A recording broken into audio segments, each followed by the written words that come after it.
Welcome back, everyone. Lorenzo Leonelli here from the Infosec Vault. Today we're stepping into the time machine to unpack a pivotal piece of computer ethics history. Don't worry, you don't need to memorize every single line for exam day, but understanding where these rules came from will completely change how you view modern security governance. Let's dive in. Look at this slide. It uses old-school language, "thou shalt not," written back in 1992 by the Computer Ethics Institute. But don't let the phrasing fool you. This is the baseline code of honor for every security professional. Technical skill without ethics isn't an asset, it's an operational liability. Let's map these to real-world cybersecurity concepts. 1. No harm to people. Safety and physical integrity. Attacks on hospital systems or power grids affect physical lives. Technology must never compromise human safety. 2. No interference with work. Availability. DOS attacks, wiper malware, or deliberate system disruption break business operations. 3. No snooping. Confidentiality and privacy. Having admin access doesn't give you a business need to know. Curiosity without authorization is an insider threat. 4. No stealing. Data protection and fraud. Stealing data or IP isn't research, it's crime. Explicit authorization is the line between red teaming and illegal entry. 5. No bearing fault witness. Integrity. Phishing, header forgery, and deepfakes destroy trust and manipulate data to deceive. 6. No pirated software. IP governance and supply chain risk. Bypassing licenses exposes networks to Trojanized malware hidden in cracked software. 7. No unauthorized resource use. Resource hijacking. Cryptojacking or unauthorized cloud compute usage steals infrastructure you don't own. 8. No taking credit for others' work. Intellectual property. Stealing code, research, or algorithms violates both law and professional ethics. 9. Think about social impact. Privacy by design. Don't just ask, can we build this? Ask, what happens to society when this scales? 10. Ensure consideration and respect. Human-centric security. Security exists to protect people and enable business, not to act as a tyrannical blocker. The key takeaway here is tools change constantly, but ethical principles don't. Now let's shift from general computer ethics to one of the most respected engineering frameworks in the world, the IEEE Code of Ethics. If the 10 Commandments are the baseline rules of the road, the IEEE Code is your professional compass as an engineer, architect, or manager.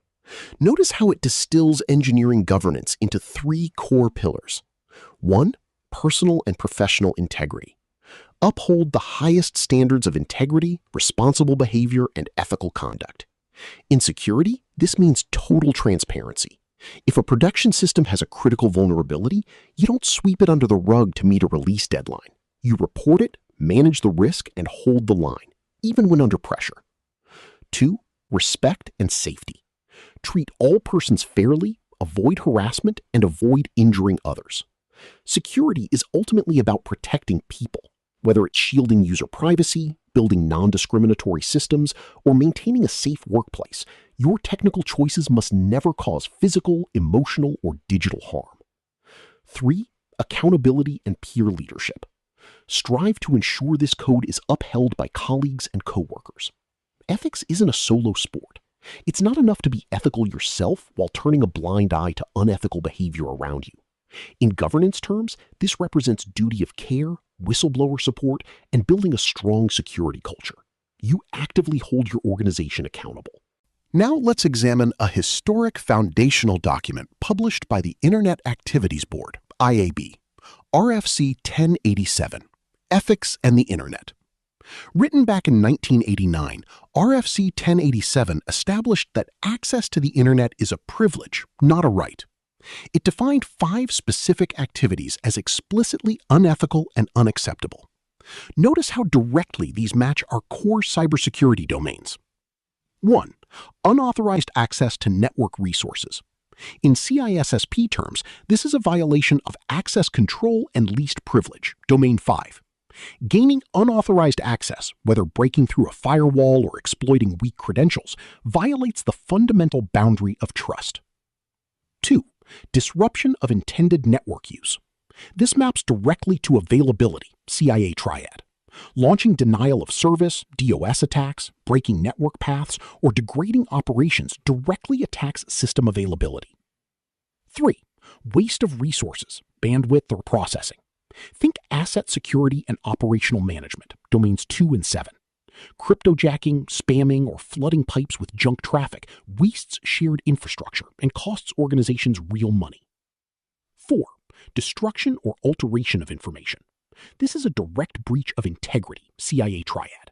Deploying ransomware, altering log files, corrupting databases, or defacing systems strikes at the reliability of enterprise data. 5.